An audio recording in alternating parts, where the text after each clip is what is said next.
Agoeie. Vanaf het werk. En dus niet vanaf onze knaus. Of vanuit de knaus, nee. Vorige week hebben jullie geen vlog gezien, hè? Nee, die was er niet. Nou, morgen wel weer. Dus kijk morgen weer, 9:30. Dan staat hij weer online.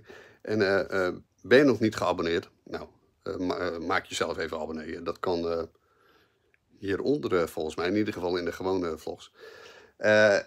Zet dat belletje even aan, want dan krijg je gewoon een berichtje wanneer er weer een nieuwe vlog online komt. Hè? Dus voor nu in ieder geval morgenochtend om 9:30. En dan zijn we in de Saanse Schans, weten jullie nog? Vorige keer zijn we daar naartoe gereden. Nou, morgen zijn we er ook daadwerkelijk. En gaan we even terug in de tijd. En we zien nog iets heel raars bij de oever van een slootje. Nou, kijk morgen maar. En dan zien we elkaar. Hey, fijn weekend alvast.